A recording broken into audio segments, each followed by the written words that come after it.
To our third Pecha Kucha evening.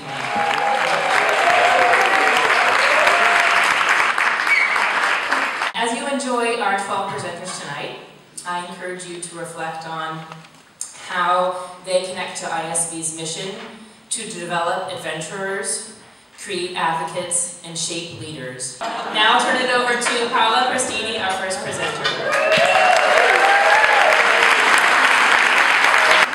Life began on the border in Nogales, Arizona. Looking back, the division, seemingly disparate energies, wishes, and dreams informed every aspect of my DNA. We had immigrated from Italy for a life on the border. My parents quickly separated, and my mother and I began our life as a team. My mother's ability to face the unknown and the seeming impermanence of our life became an inspiration. Those complex steps of the past informed how I approach my life to this day. I always thought that these steps paint the perfect image of my life at Juilliard. Small, difficult steps that led to more steps. A pyramid with no top, and a steady climb. The 10 years following my graduation from Juilliard were seminal. I started my multimedia company, Vision into Art, and I failed continuously. The failures were the moments that of course taught me the most, and that they forced me to rethink success. And in the end, I learned that a steady climb for what I was trying to accomplish was more fitting. I learned to trust my inner compass. In school, I knew I wanted to be a composer and a multimedia artist. I had experienced tangible limits as a woman composer and realized that the only way that I would be happy would be to create the context for my life. Meaning, it was not enough to commission myself. It was not enough to create opportunities for only my works. If I didn't attempt to fix my surroundings, my own path would be limited and my future not as bright. I took to heart the words of a great kind man, Paul Soros, from whom I received the Soros Fellowship, the only award I've won to date. He said, if there's only one piece of pie left, don't divide it, make more. In my 20s, Philip Glass came to one of my Vision into Art shows, and I thought he was going to tell me I was awesome. That didn't happen. It didn't happen. Instead, he told me to focus on my work, and that until my music was strong, I couldn't cart around a community. I learned then that collectives rarely work, and I needed to own my music and own my leadership. 7 years ago, I got a call that changed my life. It was from an IRS tax attorney, and I thought I was in trouble. I wasn't. That man was named Kevin Dolan, and he wanted to create a space for composers. I had the blank slate to create a home for artists, and I could create it from the level up. That was the seed for what is now National Sawdust. Kevin had a resolve and $8 million, and this was his statement. I understand that for many, music is fundamental to their being, and to some, it represents a salvation of sorts. So the basic purpose of this endeavor is to help composers and performing artists, particularly younger folks and future artists. Music has saved Kevin, as it has for many, and he wanted to give back. And so I became his partner in crime. And for 7 years, our team of designers, acousticians, and architects worked on the building. And for 7 years, I worked on the mission and on raising the remaining $8 million. The building blocks for National Sawdust in many ways resemble building Vision into Art. We built a clear mission, did shows in our raw space, and did ex situ shows to attract our audience base. We took hundreds of meetings and built a board of adventurous donors. And today, we have a soaring, beautiful space that hosts 350 performances a year. Yeah. As community was important to nurturing my evolution, there's Jeff. National Sawdust is about artists and the artist community, and it serves the 21st century artist. One who is of course talented, but also an entrepreneur, an educator, and an activist, by giving them performance opportunities and resources to rehearse, record, and distribute their music. It was important to me to create a bridge from emerging to professional life, as this was what was truly missing for me as a young artist in my 20s. As an artistic incubator, we help seed and commission music and music-based multimedia works, and give artists the chance to create ambitious work that might not fit in elsewhere. Our residencies are a year long and include guideposts for the next phase of their careers. Curators serve as artistic guides and discoverers of new music. Each residency is tailored to a specific artist and given one-on-one time with our team, financing, and physical space. Our newest initiative is called The Log, and it's our criticism wing that helps create a forum and context for artists and audiences. By bringing on the former New York Times journalist Steve Smith, who was the only journalist that was not afraid of the New York Times, we hope to acknowledge and reinforce bonds that have always existed between artists and the media, and to frame those bonds within a context of a mutually sustaining community. Each year we choose a large theme to explore as an institution. This year, it was activism and opera. We produced 10 operas of artists who really are putting themselves at the edge of their craft, and held 4 town halls. The next one is with Pussy Riot in the Philippines. The next year, the theme is Origins, with many artists selected diving into their indigenous roots. So in all, I tend to plant seeds and let things emerge at the right time. I think it's important to plan, but not to overthink things, and to trust one's instincts, and to understand that the puzzle of life is made of many small choices, while keeping an eye on the overarching design. I tell my son often, because it's what I tell myself, to never make large decisions when we're tired, and to take one step at a time. At National Sawdust, we plan for the future but allow for the unknown, and I'm never of the opinion that we're creating one solution, because I don't believe in that, it's too simplistic. It's more about adding to the scene, adding another perspective, or as Paul said, just making more pie. I think as artists we need to be not afraid of words like legacy, and as institutions we need to resolve to stay nimble so we can adjust to the needs of audiences and artists. Impermanence is the only constant, and we have to build as if the sand were stone. I see risk and joy every day as mysterious strangers that walk side by side holding hands, and they illuminate in me the difficult contradictions of being an artist and a mother. The resolve to find happiness in my musical voice, and build it in context of the larger question of how we find space for art in everyday life. So in all borders in my early development as a person made me borderless, and have always made me curious for what lie beyond. And so I'm grateful for this collision of seemingly disparate worlds, because I now realize that what makes me tick is bringing together worlds that don't seem to belong together, and the subsequent alchemy. Thank you.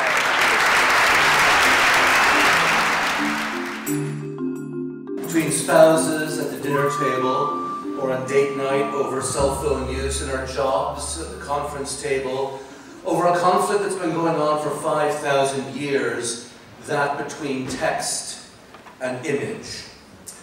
But I'll start with Moses. Off for 40 days and for 40 nights to receive from God the 10 Commandments written on 2 stone tablets. His people were lonely and afraid while their leader was away. And they made a golden calf to worship, to soothe themselves like a baby's blanket. Note that the Israelites were not turning away from God. The calf was a single calf. It was God, but they were worshiping the image of God, not the Word of God. And Moses was so angry, he smashed the tablets. Thou shalt not make unto thee any graven image. Words are how to represent the divine. Film is evil, radio is good. It's the beginning of iconoclasm.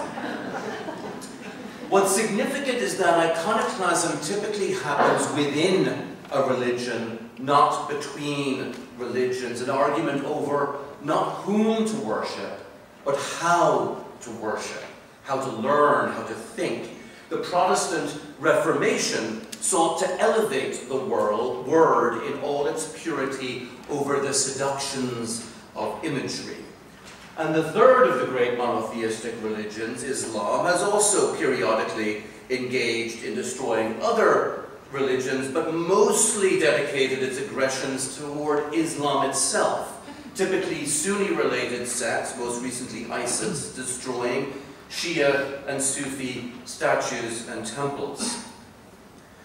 So far then, we have a story of the word against the image. And while I'm not yet talking about Snapchat versus books, I think we can all see the analogy, but there is a countervailing tendency where text and image operate together more smoothly. We now take for granted that paintings have titles. But this Dutch still life, when painted, had no title. No painting had titles. However, technology creates abundance, and in the golden age of Dutch painting, somewhere between 5 and 10 million paintings were produced. And as is always the case when images flourish, moral panic ensues.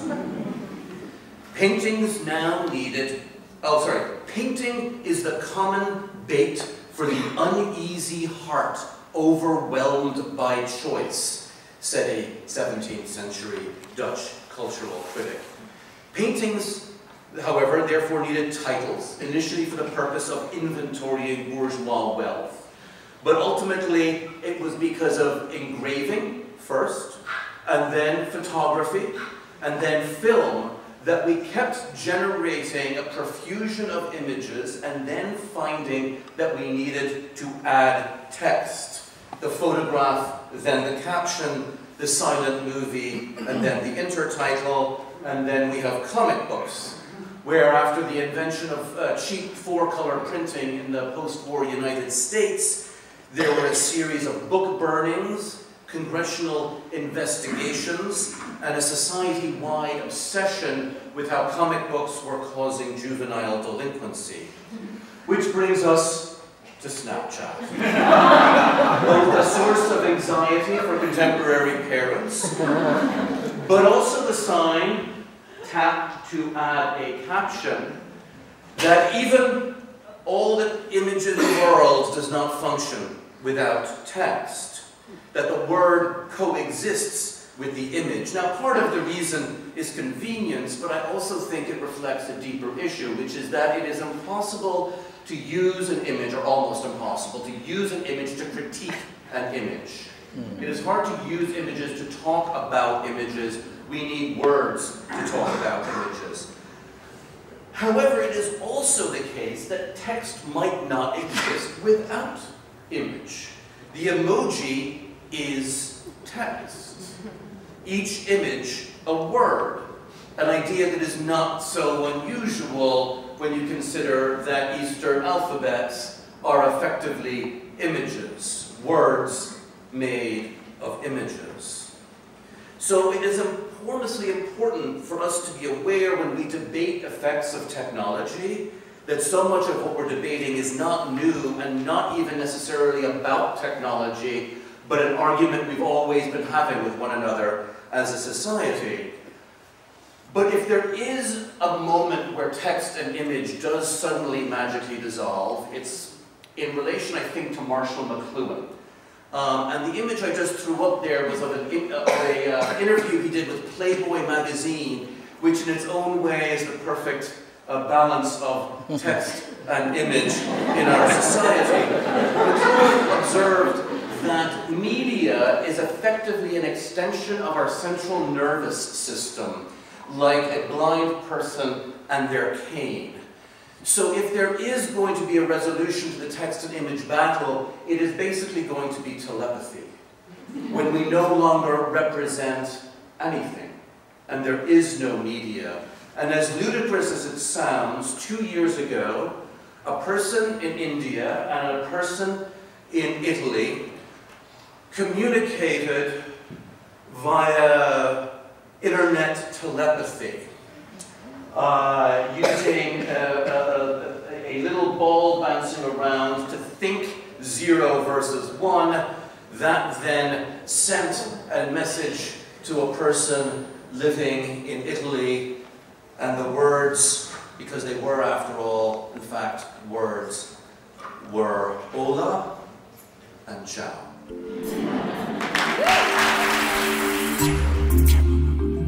Salve, USATG, Signore e signori, buonasera, benvenuti a bordo questo volo Emirates EK018 con destinazione Nizza via Roma. Mesdames et messieurs, bonsoir. My name is Nathalie Trovato. Once upon a time, I was a flight attendant. When I lived in Dubai, I had the chance to travel a lot, to meet amazing people and to learn Arabic. Of course, my travels taught me a lot about, people around the world, about myself, but I learned one thing, that I shouldn't limit myself. And I had studied Arabic languages and history of art, but I knew there was much more to explore. Here are some pictures of me on my travels. I always tell my kids that, they should work hard and give their best in order to succeed in life. Nothing fell from the sky in my life, only my husband did. Cliché but true, I met my husband up in the air. So his name is Gregory. With him being an artist, my own artistic awareness came to life. Knowing I had made drawing, my husband pushed me to draw more and to draw from life. So here's the first drawing I did of him, with a piece of charcoal. Not a bad model, I must say, for a start. And I then started to nourish a real desire to create my own family of artists and to initiate my own artistic journey. I related to the work of Matisse. I really loved the way he had a straightforward and very minimal approach to drawing. And then I started looking also at German expressionists such as Heckel, Rothbluth and Kirchner. And while looking at them, I started to put my own work into perspective.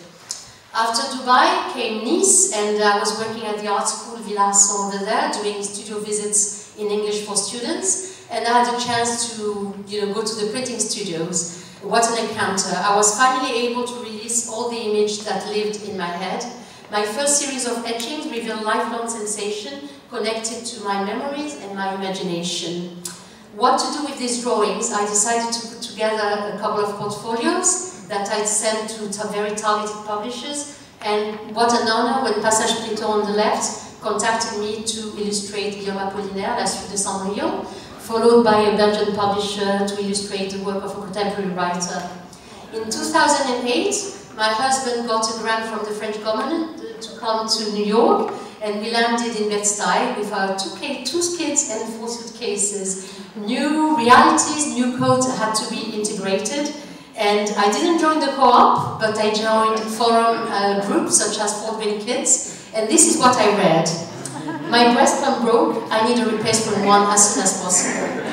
So what a sentence. I needless to say that this woman received tons of pumps from the community, and I couldn't stop myself picturing her with breast pumps all over. So I decided to create my blog, Community Je Vous Aime, which is meant to turn into a book one day. While I draw, what matters is to record the moment and to draw things how they are without any filter. In this way, I really relate to the work of British artist Tracy Emin, and I really love how she said that her emotions come into her hand and to create these beautiful drawings. My drawings are a way for me to catalyze my perceptions. When I draw, I try and capture a moment of intricate intimacies within the layers of my self-consciousness. For this series, I had to go very far to take these images out. I like to call myself a visual translator, but I never translate in a literal way. When I first heard of the Lice Lady here in New York, I was like, I needed to add some magic to it. Lice, rhyming with lace, I invented my own fairy tale that I decided to self-publish. On the right, there was a CD cover for my friend Mick, who is also a songwriter, for a song he wrote about hipsters. This rabbit, he hopped in my head, got from my childhood memories. I got it for good behavior at school, and I was cool. And I realized after all this year that it made its way into my drawings very unconsciously. When Homegrown Books approached me to work on a book series for children, I knew that lino cut or etching wouldn't be the way to go. The medium became obvious. Drawing with scissors wasn't a new thing for me, it just became meaningful for this project. There is something apparently unsophisticated about using scissors.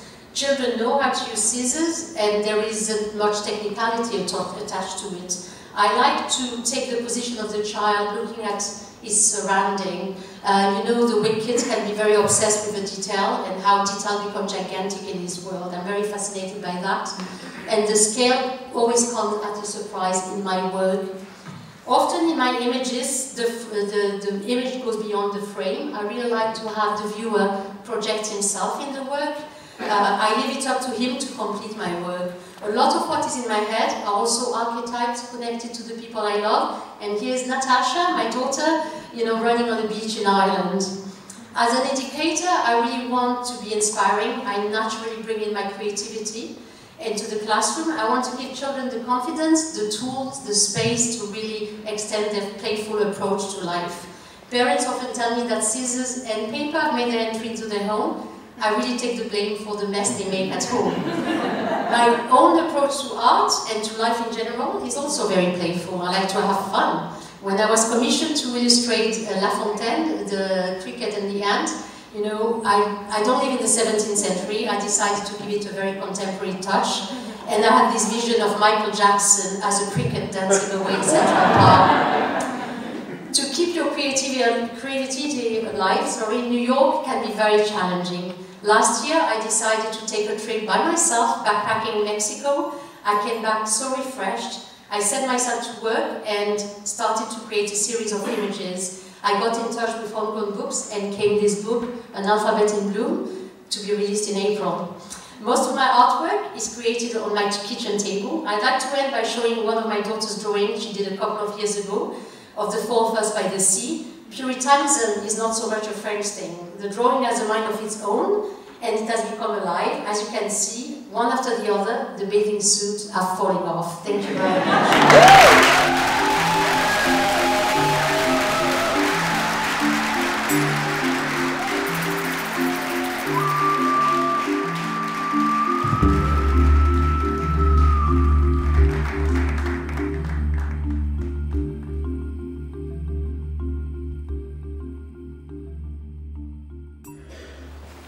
What do you think of when you hear the word innovation? Because of my work, I have conversations about innovation every week, and unfortunately, innovation is becoming another buzzword. Everybody that I speak to seems to have a different understanding of what innovation is. But fortunately, I think what we all can agree are the results of innovative work, like electric cars or Soylent. This is actually meal replacement bread invented by a San Francisco entrepreneur who wanted to reduce the time wasted having and preparing meals. But what is a good definition of innovation? For that, I would go to Professor Bob Sutton. I took a class at Stanford some time ago where he defined innovation as an equation. So for him, innovation equals creativity plus implementation. Which leads us actually to another question. What is creativity? So to answer that question, I go to another Stanford professor, David Kelly. He and his brother, they wrote a book called Creative Confidence. In this book he says, we are all creative. But when we think of creative people, we actually think of artists, painters, sculptors, musicians. So in this book, he also wrote about Jimpa. Jimpa is a translator of the Dalai Lama. Jimpa says that in the Tibetan language, there is no word for being creative or creativity. The closest translation for creativity is natural. So to be creative, we just have to be more natural. Like when we were kids, we were all creative. We see it in our kids' paintings. They're not afraid of trying weird things. They don't mind looking or acting silly. They're having fun, they're experimenting. It's only later that we learn to judge. And kids are also full of curiosity. They actually see the world with open eyes. They don't have worry or assumptions about things. So maybe we can define creativity as being open, as being present, as being able to observe the world with beginner's eyes. So we also have to learn, though, to challenge our assumptions. For me, what works is, not in this weather, but in better weather, to go on nature walks to be able to go to museums or talk to people who are doing things that are completely different to what we do regularly. So then with that, I always try to challenge what I do. So what we have to do also is try to work like chefs, architects, designers.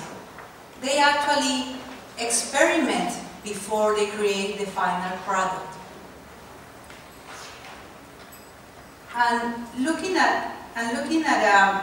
They experiment repeatedly. They actually experiment again and again. They don't fall in love with their first ideas because it's actually through creating that they learn. They don't learn to then create. So looking at nature again, nature is also pretty good at failing. Like this fall, this little horse, he will fall many, many times before he learns to walk. It will take some time for him to find enough strength in his legs to stand up and walk. Which is also the same way that our kids learn. When our kids are learning to do things, it's very messy, and we don't get upset at them, or at least we try not to. And they don't get upset either. They think it's fun. They keep trying again and again. Because it's actually through repetition that young kids learn. And I believe that's the same way that as adults we learn too. So, but unfortunately when we grow older, we learn to do things the right way, and only one way. We become very focused, very narrow-minded, and compared to actually being flexible, open, having several options. And it's when we have this very narrow way of doing things that the experts sometimes are not being able to see what's right in front of them. Like when the managers and the board of Blockbuster didn't see the threat that Netflix and online streaming represented to them, which eventually led them to go bankrupt. So, but it's in our nature to be comfortable with what we know. Nobody wants to fail. And we can, but what do we fail safely? How do we fail safely? We can experiment with things like a hobby or a side business. But even if it's for work, we could try to experiment with a small project. We may just need to buy a bunch of Post-it notes and to be able to maybe get a nice sketchbook and to start working like artists, just putting our ideas in paper before we think we're ready, so that we are able to share it maybe with our partner, maybe with colleagues, or even a potential client, to then learn from there. So to be better innovators, we have to be creative. To be creative, we have to be open. I had a friend that used to say, I try one new thing every day. I thought he was just making it up. But I do think it's possible. Maybe to learn a new word, to read something different, and to also learn to love trash cans. This is actually what Karl Lagerfeld said in a biography about his life.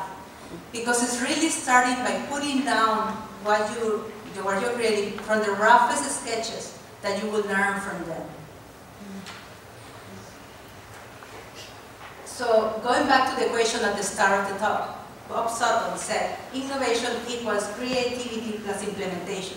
And since we are all already creative, we just have to unleash it by having an open mind, looking at things with real curiosity, and starting trying things even before we think we're ready. So I leave you with a little story that I overheard in Cabot Hill Park. This little boy asked his dad, how do we make fish? And I don't think he meant, how do we cook fish? I think he was just truly curious about fish. What are they? Where they come from? Why they live underwater? Thank you.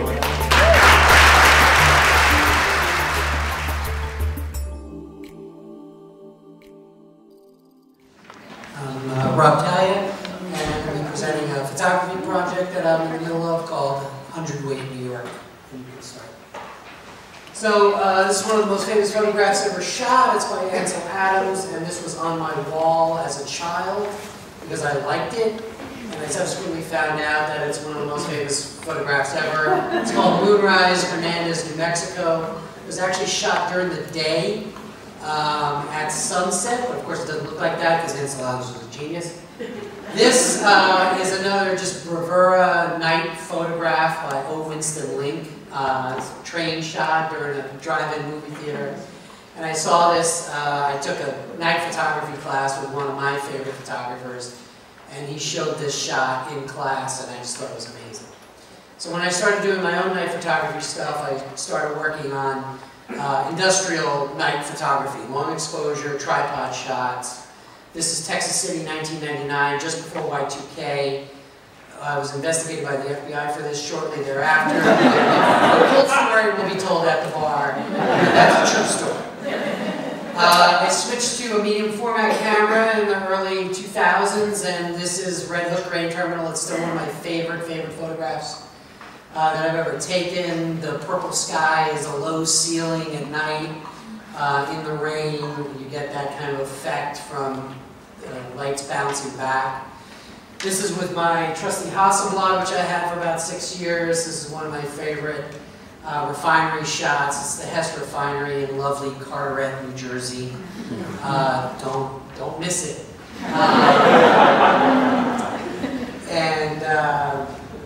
This is now 2013, which in retrospect was a watershed year. We went to Paris on spring break. We stayed right across from Notre Dame. I shot it every night until the last night I got this shot. And I was very happy with it and just kind of put it away. And then a couple months later I was in San Francisco. My brother-in-law and I went across the bridge at night. There were a bunch of photographers there. I shot this in both color and black and white, but I really thought the black and white was more evocative, and I just love how the bridge disappears at the end. Same year, 2013, we went to Portugal, and this turns out to be one of the most iconic buildings in Lisbon. It's the Opera House, and if anybody's ever been to Portugal, the entire country of Portugal is tiled in those little paving stones. I don't know how they did it. It must have taken like 2 million years. And then this is November 2013. I worked for your Google, and I always admired the view from the cafeteria.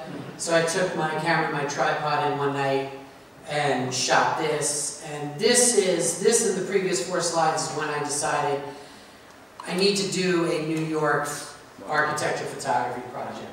This is all getting cut off a little bit. I don't know if there's a way you can fix it midstream, but... No. Okay. There's a Y at the end of ferry. Anyway, that's my first one. This is Cass Gilbert's U.S. Custom House. As you can see, I started at the bottom of Manhattan, and I was slowly going to work my way up north. So the original name of this project was the Manhattan Project, but I kind of switched to something called Hundredweight New York, which kind of, to me, just the heaviness of all the buildings and the weight of all of them. How do you guys get to Carnegie Hall? You take the subway to 57th Street, and you shoot it at night with a bunch of taxis in front, which I love. A lot of these photos are whatever's happening in front of the building, that's the way I shoot it. And you know, you can have a sign from the DOB or who knows what. This is one of my favorite buildings, is the Doralton Hotel, which was actually originally for writers and artists in the 1920s. It's one of the great buildings on Broadway in the 70s. And right after I shot this, I looked down Amsterdam, and so much of this project is serendipity. This is the Lincoln Square Synagogue, which I saw from 4 blocks north. I just saw this glow coming from the lights inside the building, and I'm like, what's that? And I went down there, and boom, there it was. I had no idea that this building existed. And this is one of the things that's just so great about this project. This is another serendipity shot. This is the EV Hot Walk building on Broadway, just a few blocks south of Houston. First passenger elevator in the country was installed in this building. And I was shooting other buildings on Broadway and turned around, and that's the shot. And it was the best shot from that night. And usually the shot I'm planning is not the shot I get. I was going to shoot the Flatiron Building, and I was driving by the Empire State Building. I said, I need to get a good angle on that someday. And I found a spot on Broadway and 26th, and I got out of the car, and that's the shot. And I'm like, oh, well, I guess I don't need to search for that anymore. There it is.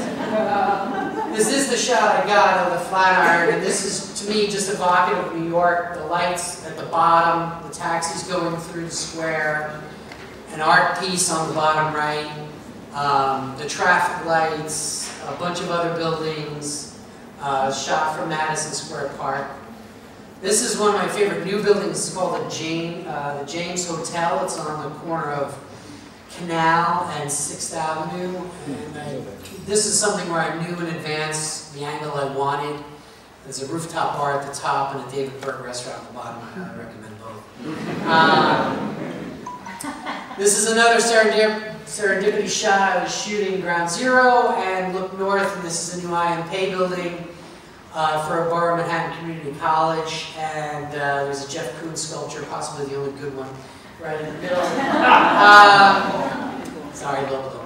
And finally, this is what I went to shoot that night, which is, of course, Santiago Calatrava's gift to New York. It's the Oculus. Everybody hated it until now. God forbid anybody ever fucked with this thing.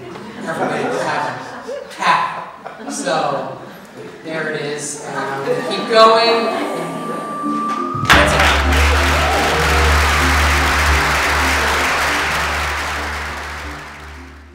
Jumping right in, I'm going to talk about my travel writing most of the times. And I wanted to start with, I think, an article everybody here has obviously read and cares a lot about. It's about the importance of bilingual education, in which I called ISB a place where the sounds of joy and opportunity could be heard in the hallways. But I'm sure that had nothing to do with it. This was a story in Italy about olive trees and olive oil, and being a travel writer is really fun because your kids are part of the adventure and everything's kind of G-rated, and my kids love exploring these trees, and we did olive oil tastings, and it was subsidized vacationing. This is a personal story. I grew up in Sweden, spending my summers in Sweden. The bottom picture is me and my daughter. I didn't realize as a kid how weird Midsummer was, but with 40 years or 30 years difference, I realized how crazy the people still drive. These are my people, these are my cousins. And then last year I did a story about these weird winemakers, lovely bohemian people who make their wine based on the rhythms of the planets, and that's really weird, but the wine was really good, and again I got to try wine and get paid for it. Like that. This was a scary story. When I started my career, as soon as Gaddafi paid off the Lockerbie families without assuming mobility a long, long time ago, America lifted the border restriction, and I traveled to Libya, and I met him, who is now at the Hague, I believe, States al-Islam Gaddafi, and this was the Gaddafi family portrait. I snapped a picture of when he was looking. And that was a scary trip, and I remember calling my husband, telling him my phone was bugged, and oh my God, and calling him from Tripoli, and my husband said, how's the weather? And I was like, what do you mean, how's the weather? And he's like, how is the weather? But it was, and that's me and the Libyan, Algerian border. It was a fun and exciting trip, and I did it to become a travel writer, because that's all I ever wanted to do, because I thought that's all anybody wanted to do, because you get to see the world and somebody else has to pay for it. And then, so that was how I sort of broke into the world of travel writing. This is up in the Berkshires, where it's just like Brooklyn with mountains, and it's a lot of left-leaning people. But this is our little farmer's market, and many of the stories I do, we become friends. My family, my kids, and I all become friends with the people that we meet. This was no exception. This story was with my kids. I don't speak Spanish. My husband doesn't speak Spanish. My kids are on the Spanish track, which is so funny. And so this was best summed up. We went to a Spanish island. My son, it was very sunny. My son said, Mommy, I sure hope that man puts sunscreen on his penis.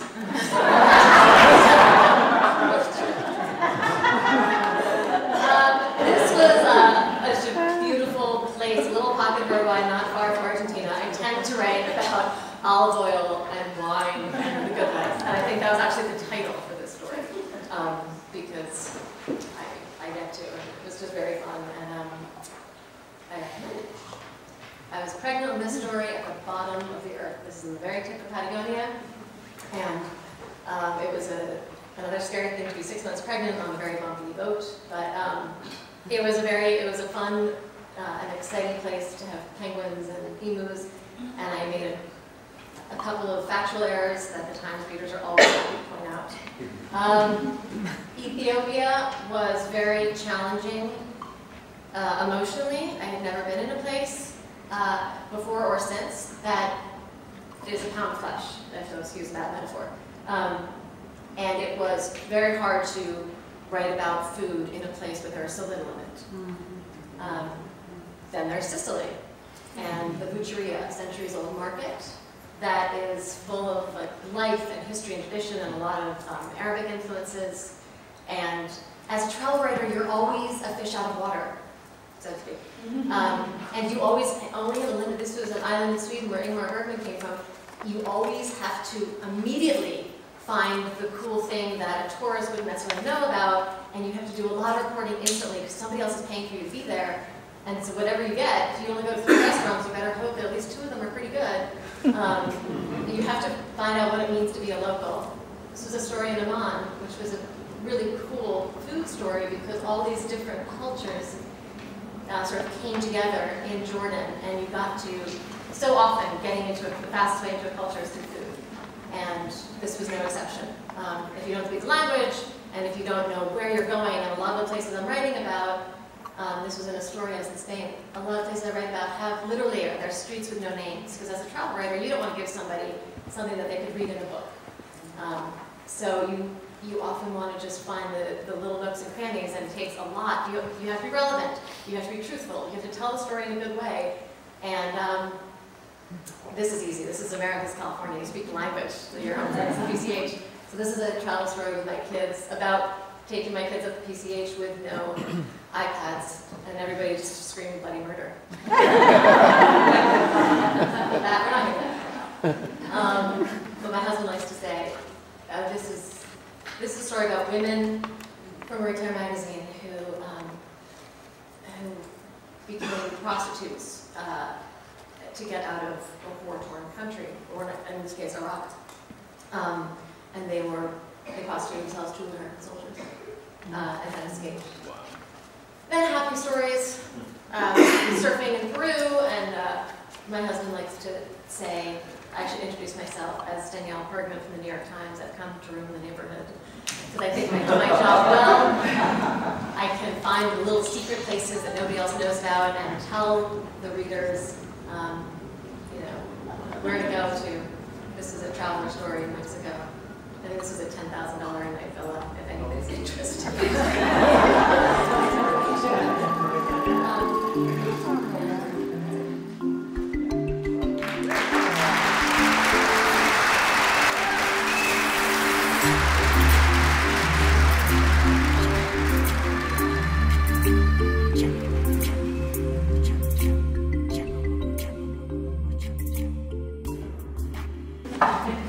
And we both like the architect, and we also teach at university. And our practice is really sort of trying to tie education and practice together. And we're sort of interested in running the practices in a kind of a studio in university. We do a lot of presidential projects, which are really interesting because we, first of all, they're in different locations, urban or country, in Europe or in the US. And it's a good way to sort of get really involved with clients and get really sort of tie like really close relationship with them. And many of them actually became really, really good friends. It's also a really good way to sort of like challenge like the way people live and rethink the space. So it's really way beyond like decoration or colors or whatever, but it's really rethinking like the sort of like the space you're working with, the original space. We also do like a lot of commercial space and either small scale like the Michel Augustin cookie company on the right, and a large like urban soccer field like that we're doing in Portland. And in all case of those commercial space, what's really interesting is that really rethinking like the sort of like branding of the company you're working with, but also like sort of rethinking the kind of like the context that you're working with. Like if you're in the sort of like this is in Crown Heights, and it was like the client was very concerned with like bringing the image of Crown Heights within the project. We also do urban scale projects, such as like those large residential tower, which I don't know if they will ever be built, but I mean the client was motivated. And so the idea, same thing, is like sort of really thinking like how architecture is affecting a sort of very large scale, whether we also do like competition, which are great because they're really kind of research projects that are sort of like you don't have a client, you don't have a budget, you don't have a contractor, you don't have a city, you don't have anything, so you can actually do anything you want. And sometimes you don't even end up with a project, but it doesn't matter because you just have fun, like really rethinking ideas. And we also do project with students. So we run our office in a way like we teach, and a lot of our work has to do with the teaching that we do at university has to do with having the students actually create things. So we do, along with the traditional methods of teaching, a lot of constructed projects, and some of them throughout the world. The Palais de Tokyo in Paris, we were able to have a project there, and a lot of our work is experimental in nature in the forms that we like to create and the materials we like to use and the way that it engages people within the spaces themselves, like the rooms and so forth. And so, and sometimes we've caught on to something where we keep playing around with it, like playing around with tensegrity structures and how we can do installations and so forth. I've been working with NASA a little bit on some things, and we even won some awards with them, although we haven't gotten a chance to build the project necessarily. So. So this connection, I think, with education and looking at like how materials and forms and what we're designing can be an experiment goes beyond. We bring what we do with the students somehow into the office and field. Yeah, and then when we start to work on projects, whether they're residential or commercial, whatever, we try to sort of go, like, sometimes the contractor doesn't have the facilities to do some of the project, or sort of like doesn't have the technique. So we kind of really thinking like new material, new sort of method of construction, new method of like. And so we actually start sometimes to do some of the project ourselves. This was we did like prototype for a library that would be done in cast resin. I mean, when the client saw the cast resin, the project stopped right there. Like, this was the end of the project. But we still have hope that one day, we find a sort of cheaper way to actually finish the project, or using like cast concrete. So really sort of like engage in like different technique and different sort of material. Right, and a lot of the work now obviously is computational in architecture. There's a precision and so forth that's involved in this, but we really feel building is part of what architects do, and so we spend a lot of time trying to figure out how to build, and then hopefully building some of the productions that we have. So we've done quite a few installations. This was an installation we did at the Center for Architecture here in New York, and it was great because we finally had a chance to do like we do all this kind of like research in structure, and this one was a way to really do like a full-size mock-up. There was like another one that we did also at the Center for Architecture, where we actually tested like installation, and it's great because you really can test like full scale some of this sort of idea. So we like actually having a practice that goes from like really testing idea on the small scale, like all the way to the actual building and sort of making all kinds of like from the urban design almost to like sort of almost like furniture like. Right. And this is the last part. And so this idea of continuously looking at like what's next, automation is a huge question out there right now in construction and many other industries. And we're looking at how automation in the construction field can engage and design field can engage the human being. So it's not just about the robots that we use at the university and the software that's behind all of this in order to allow them to program the robots and make them make things and so forth and so on, but actually how the human being can be part of this, which is what we're interested in. It's humans interacting with the space and humans in design and in our office, humans as far as some of our buildings. So we're working with virtual reality and looking at like how we can control the robots. So this side is the virtual side over here, and over on the other side we're carving pumpkins and painting with these robots. So we're able to program them to do pointless paintings or carve robots on spherical surfaces, which is not so easy, right? With a Dremel and so on. And then the next step, which we just got hold of an Oculus in the office, is trying to get control the robots ourselves. I don't know what this has to do necessarily with residential architecture. I'd say when we started, but who knows one day, right? And so we're really playing with the connection between space and humans and what we build. And if you're willing to try, maybe we can do something with your house.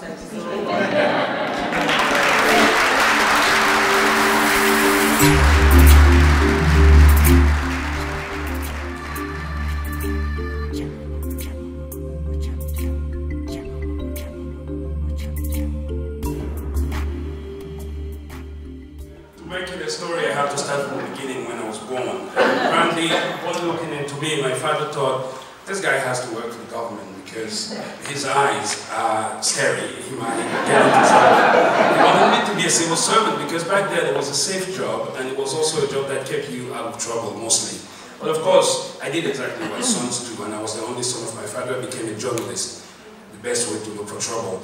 The reason why I became a journalist, though, is because of the smoking. It was cool back then. The drinking, it's still cool, and of the writing, of course. Someone should have told me, though, that it might not have been the best of ideas in my country, Cameroon. Beautiful country. People are great. The food is tasty. All the people just want to be great, but they're noisy. I mean, like New Yorkers. So someone should have told me, because there's one little tiny, really, issue with Cameroon.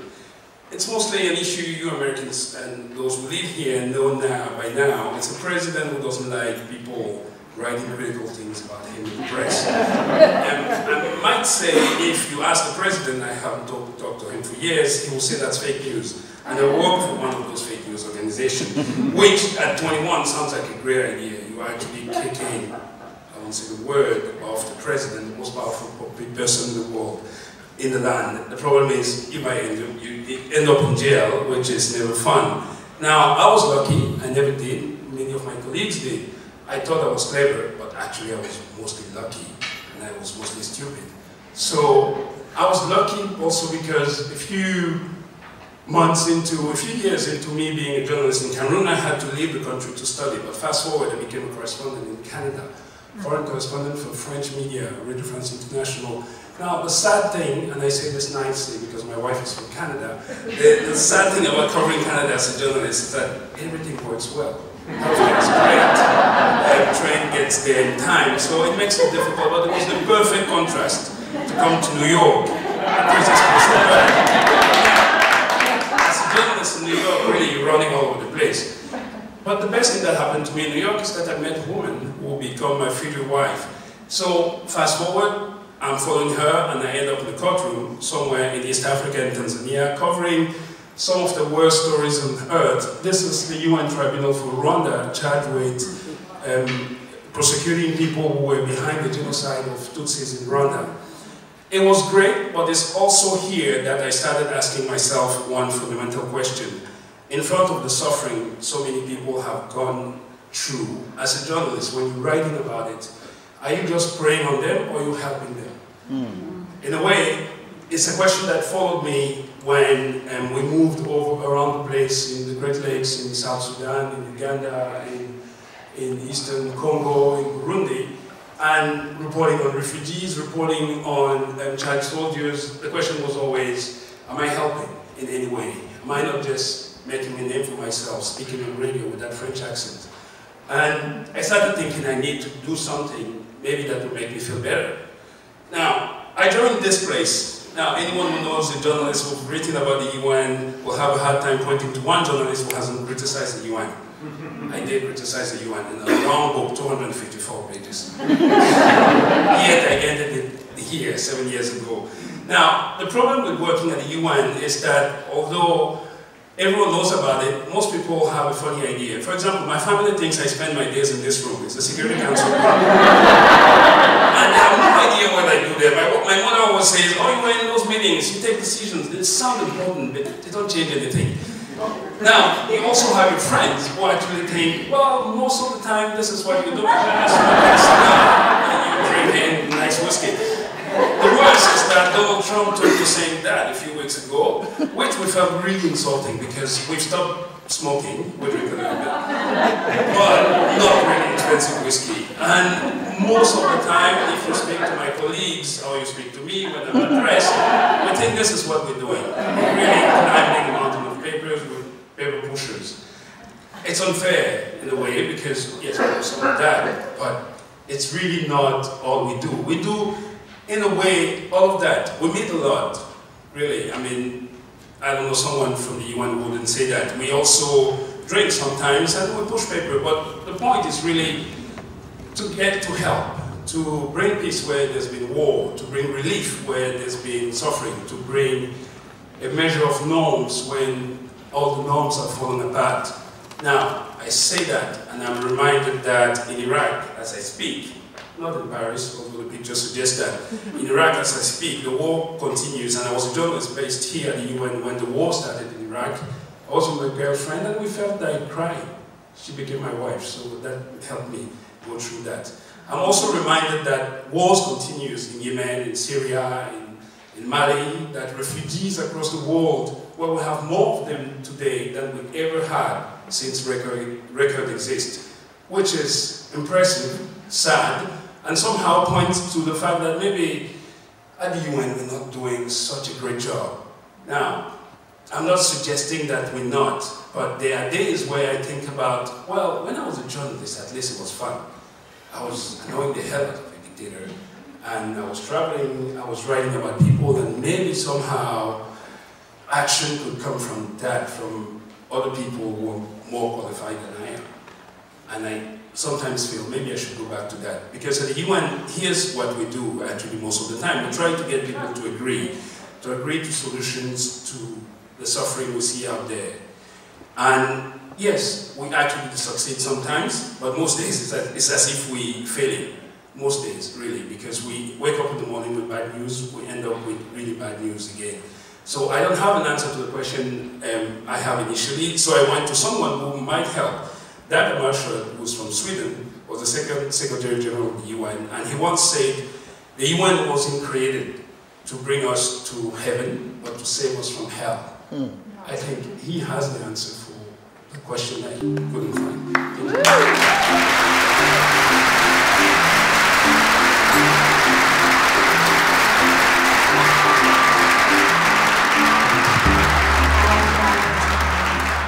And I'm Angel Nevarez, ISB's DJ in residence. Also a PA chair, and I'd just love to give a shout out to all the PA chairs sitting out there tonight. We do a lot of work for them. We're collaborators in work and in life, and our biggest collaboration is our daughter. Yeah, exactly. Okay, here we go. An alt-right spokesperson was punched in the face on live TV. Soon after, the video went viral and was put to music where the punch landed on the beat of the snare drum in repetition. We begin with an excerpt of our recent artist writing project, published in the upcoming issue of Bomb magazine. The piece fuses our interest in the way sound, silence, music, and the voice have been articulated and referenced in the contemporary political moment.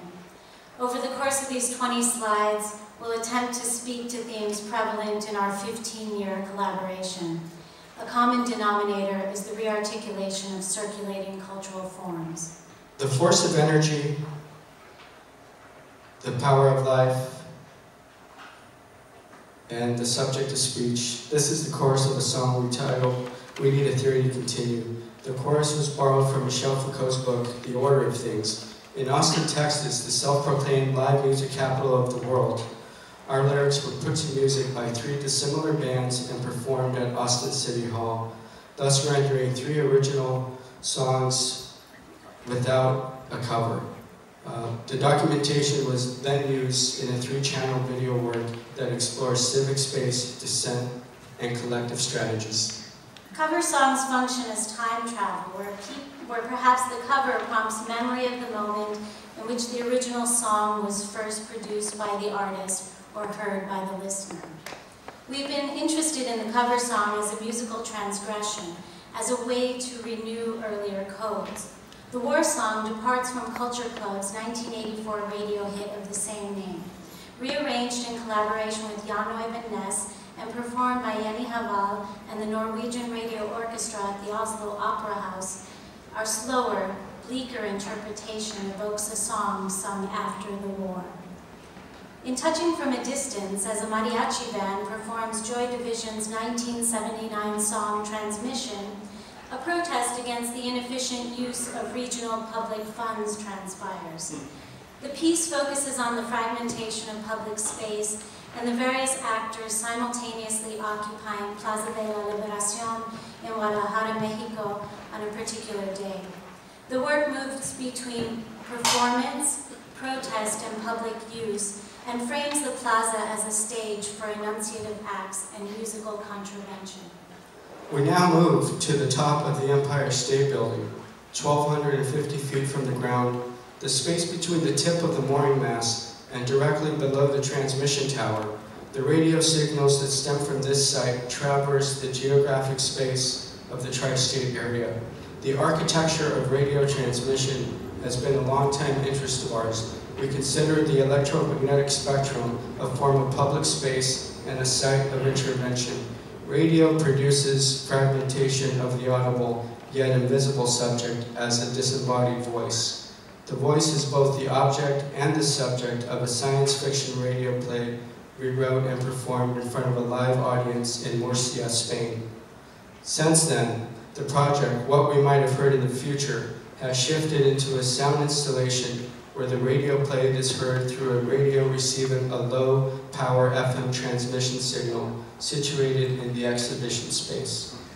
Like the invisibility of the airwaves, we considered another form of invisibility, this time the internalized body during a continuous moment of action where the inner processes of molecular and muscular activities are visualized as EKG, EMG, and VO2 markers, the human-machine complex, and drum machine.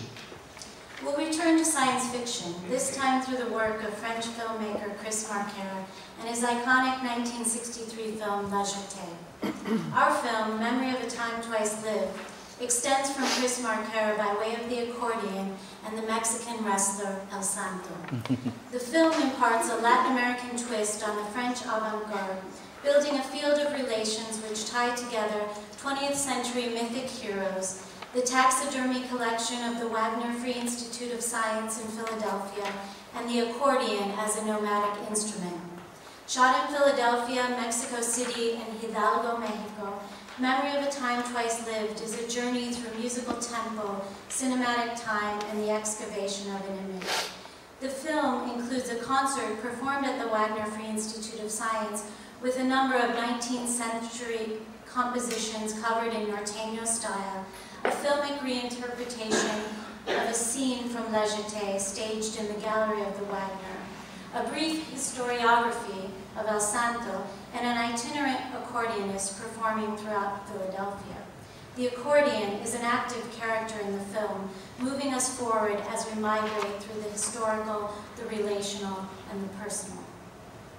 Another protest song, Karaoke with a Message, is a series of karaoke performances that utilize the karaoke platform as a site with potential for political enunciation.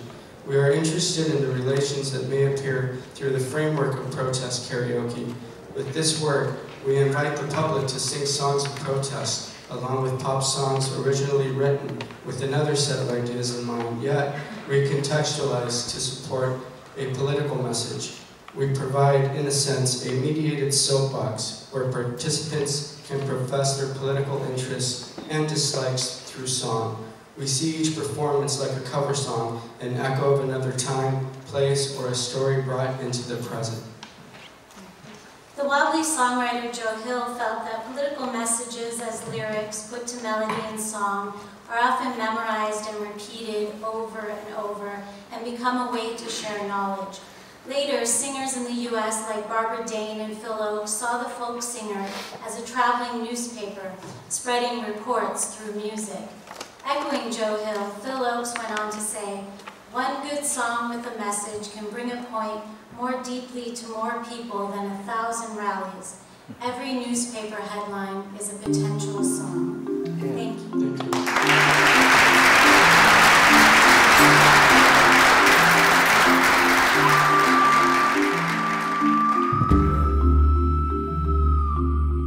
I grew up going to a bank that looked a lot like this in South River, New Jersey, a town of Polish immigrants.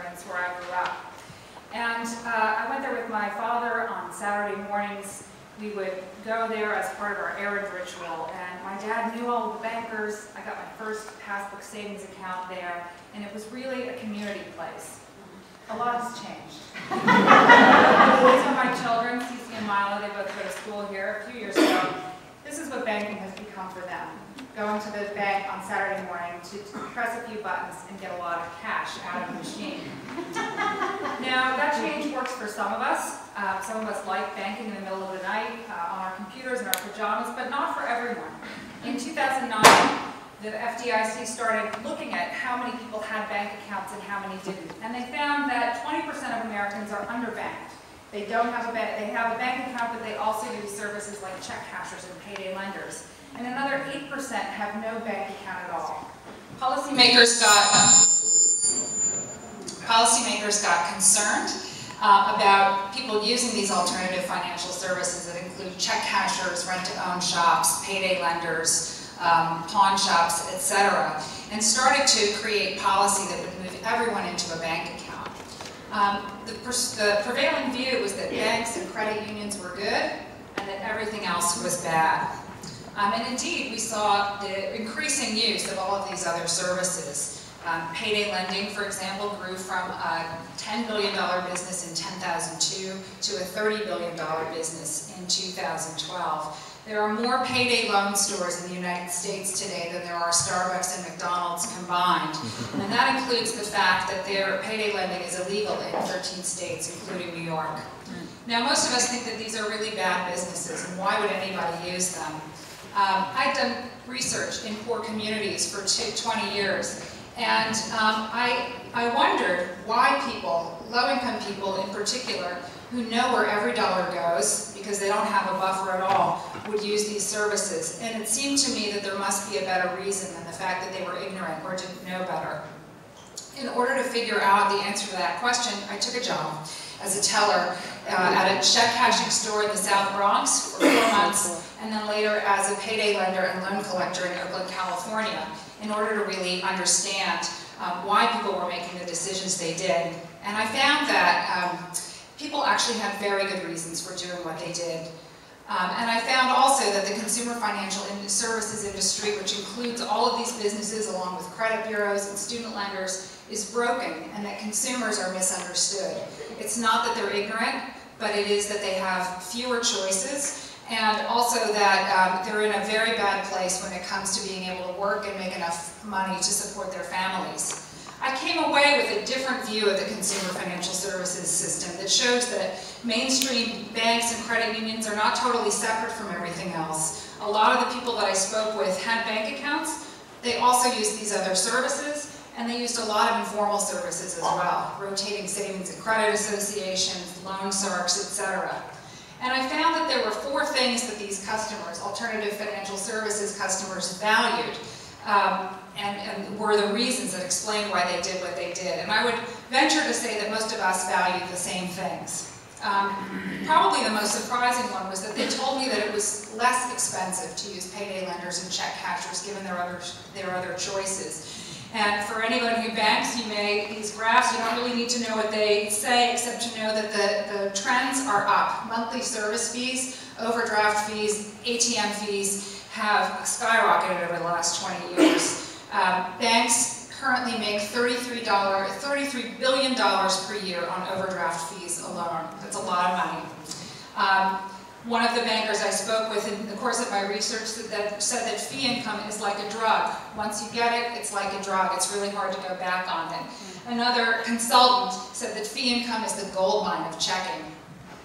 Greater transparency was the second reason my customers told me that they liked check cashers and payday lenders over banks. If any of you have a checking account and you've gotten that disclosure agreement that comes with your account, it's 44 pages long. Not many people can read that and understand exactly what's going on, when they'll be charged, how much they'll pay, etc. This is an average bank lobby. Think about walking into that lobby if you didn't go to the bank with your parent like I did when I was a kid. There's nothing to tell you what's on offer, what's for sale, how much anything costs. Compare that to a check cashing store. This is where I worked in the South Bronx. It looks a lot like a fast food restaurant. Right above teller windows, you can see that it costs 1.95% of the face value of your check to cash it, $1.50 to pay a bill, 89 cents to send a money order, which is less than you'll pay at the post office, frankly. The third thing was better service. How many of you have ever left your bank after a really great experience and ran home to tell your colleagues and your neighbors how much you loved the people who worked with you? I was incredibly impressed at the two businesses I worked with about how well the people who worked there knew their customers and how dedicated they were to serving them. In fact, I went through and actually won a contest after my first day of customer service training at the Payday Lender. This was the sandwich model of serving your customer. And we were really trained very hard and taught to do whatever it took to serve our customer before they left our window. I wrote a book which details my adventures through the check cashing and payday lending world. It just came out in January. And it tells a lot about the stories of the people I met, which I'm not able to really tell you in this short amount of time. And I also have a website, which if you are interested in participating in the project yourself, I have a Tumblr site where you can submit your own money stories and read a lot about other people who are really struggling with financial issues. And also a button that tells you how to leave your bank, in case I've inspired you to think about leaving your big bank and using a credit union, a small community bank, or another place that better serves your needs. Way back, as far as I can remember, I had a dream to get a place in the wilderness somewhere. As a matter of fact, I wrote my 5th grade autobiography. And just that start. And that dream came true. When I was 41 years old, I bought this place in the middle of the largest national park in the country called the Wrangell St. Elias National Park. The dream kind of had faded away. In '84, I became a public defender. I was running cases in Brooklyn. I thought I was good, real good, and that I was a warrior. And I ran cases for 7 years as a public defender. And that was a crack epidemic. It was jail cells, bars, jury trials, and just a war for 7 years. I got out of legal aid and I started doing private cases. And I thought I had some success with that. I was riding uptown doing a double homicide, and the dream just came alive on the A train when I pulled into 168th Street to do an investigation on main witness in this double homicide case. And so I went up to Alaska, and I was looking for a place, and somebody said, there's an old lady selling a house, but she's not going to sell it to you. I said, why? He said, take a look in the mirror. So I looked in the mirror, and I said, well, let me try. And I saw that place, and I just sat down on the ground, and I just started to cry. And she came out from the bushes, and she started to cry too. And she said, I've been waiting a long time for you. And I said, I've been waiting my whole life for this. And so I bought it. And I was single, I was alone. I always wanted to get married, but I just never found anybody. And then one day I saw a park ranger uniform.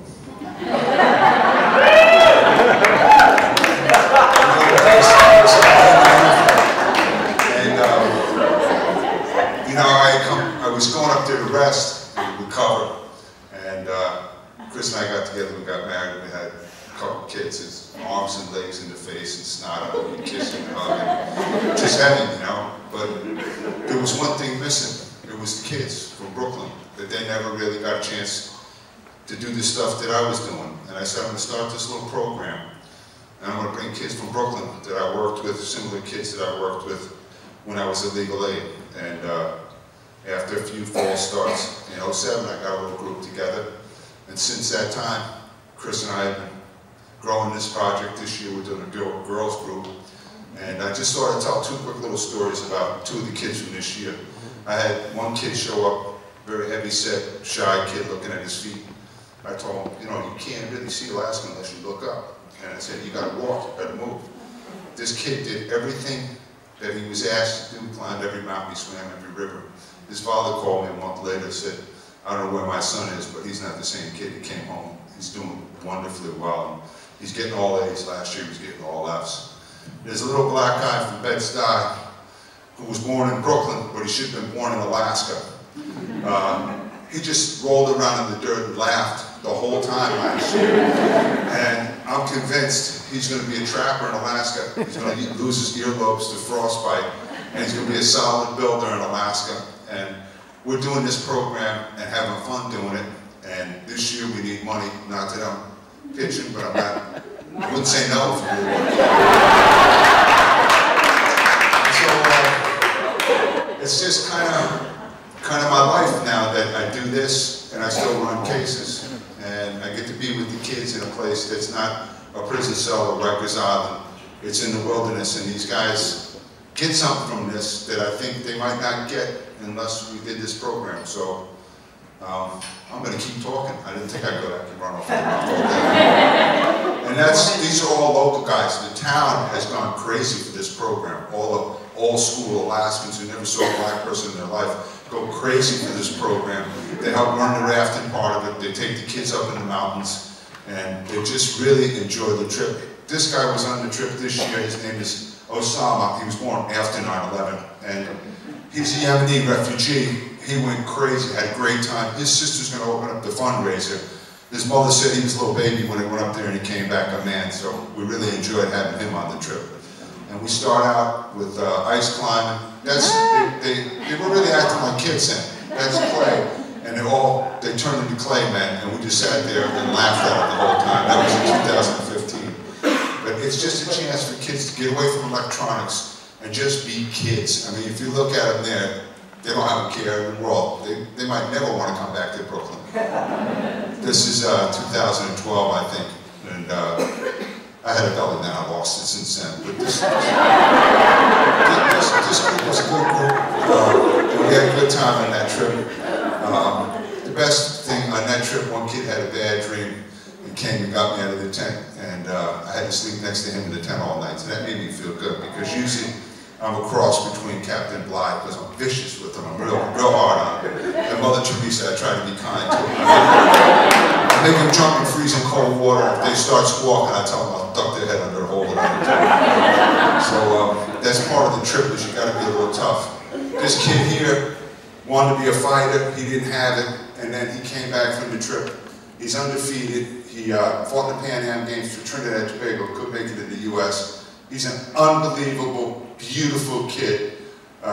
Just a heart of gold, one of the best people I ever met. We stayed in touch all these years.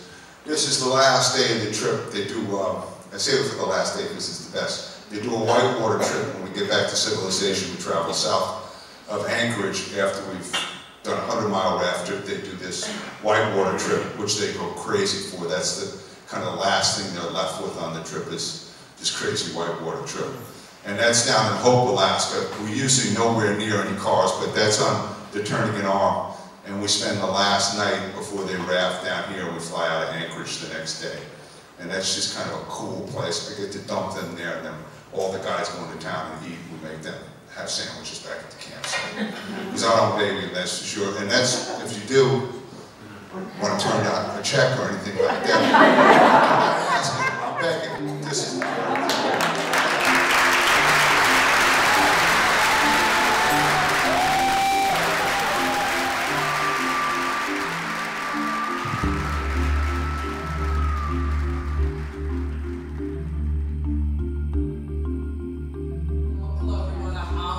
Karikari-Yawson, and I'm going to discuss how you can publish your book for free and quit your day job, based on my experience. So first, why do you want to publish your book, right? There's so many books, there's no shortage, you're on Amazon, they're in bookstores, they're everywhere. I think the only reason why you publish a book, the only reason why you write a book is because you have a divine message inside of you that you are aching to get out into the world. And so that was my experience. I had an experience with my older son. These are my boys, Jojo and Miles. When Jojo was 3 years old, I took him to a barbershop to get his hair cut. I said, don't shave off all his hair, just make it a little lower. And the barber started shaving off all his hair. And when I said, hey, what are you doing?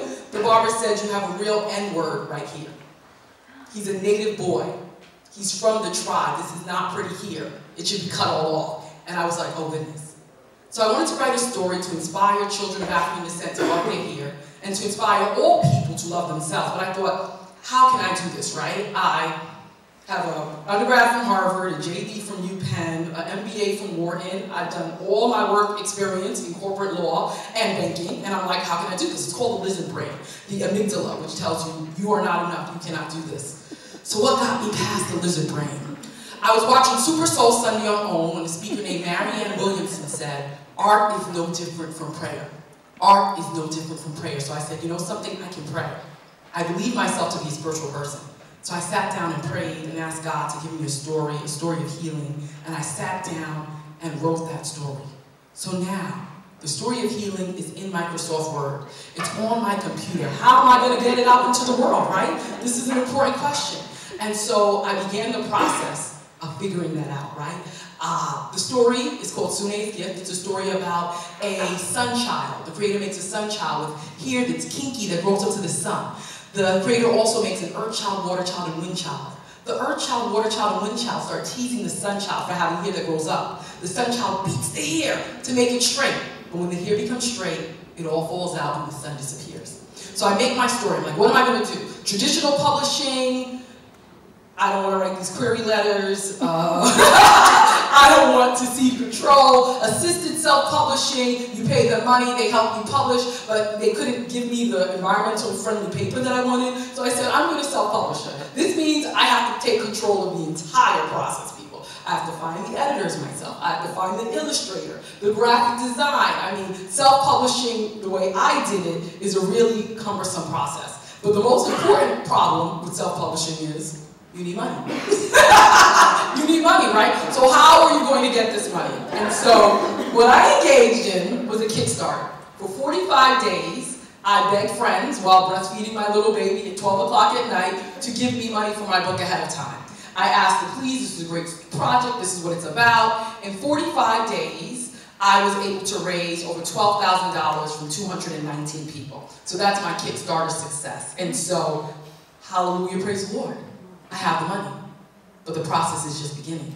Because the money is not everything, right? You have to do the work. Now I have to manage those editors. I have to manage the artist, the illustrator. I have to manage the graphic designer. I have to do all of this work, getting the printer together, listing the book on Amazon, figuring out how I'm going to market it, all while working at Citigroup as senior counsel in the corporate disclosure division.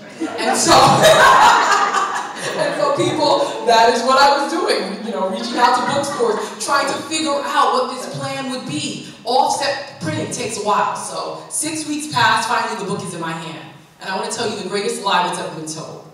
Build it and the people will come. I had 3,000 books on my doorstep. Nobody came to offer me $45,000 or $60,000 and say, hey, I'll just take these off your hands, Ama. That did not happen.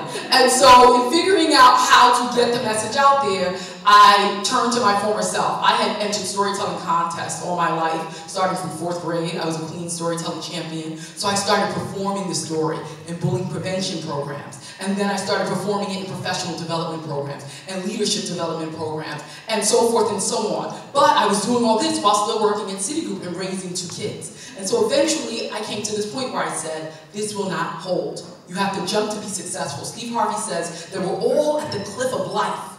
And we see other people gliding around on parachutes, and they're sailing, and they're living the lives of their dream, and you have to decide whether you're going to jump. In order for your parachute to open, you have to jump. But before your parachute opens, you may hit your back on the cliff. I decided to jump, and of course, I hit my back on the cliff. This is not an easy road. Rejection is everywhere. There are very few independent bookstores. Marketing is challenging and expensive. This artwork is a flow, but the bills don't wait for your flow. But there have been miracles, right? I became a DOE vendor, a vendor in Nassau BOCES. I'm now a WBAI radio host. I just got a grant from the New York Arts Council to teach storytelling in schools. So I am experiencing miracles. But of course, it is still challenging. So what's the summary for all of you in this room, right? One, you have to be inspired. You have to be inspired. You have to feel as if there's a divine message within you. Second, you have to believe in yourself and believe that you're capable. And erase any barriers in your mind with respect to your own self-concept. And of course, you have to go through the process of writing and editing and managing illustrators and managing graphic designers and figuring out what your niche will be. For me, it's performance storytelling, which I dance and I sing and I have drummers with me. Your kids all enjoy the presentation. But for you, what is going to be your niche? And so I ask you, what is your story? What is a story inside of you, right? Is there something that you're dying to tell? A story that you're dying to expose to the world? And if so, what are you willing to sacrifice? I sacrificed a great, $200,000 income to not know anything and have any money and to struggle, right? What are you willing to sacrifice? And so I thank you for listening. I hope that you all will be my partners. Please invite me to your children's other schools, if there are other schools, your corporations. I'd love to present, and I pray that if you have a story within you, you'll find the courage to tell it.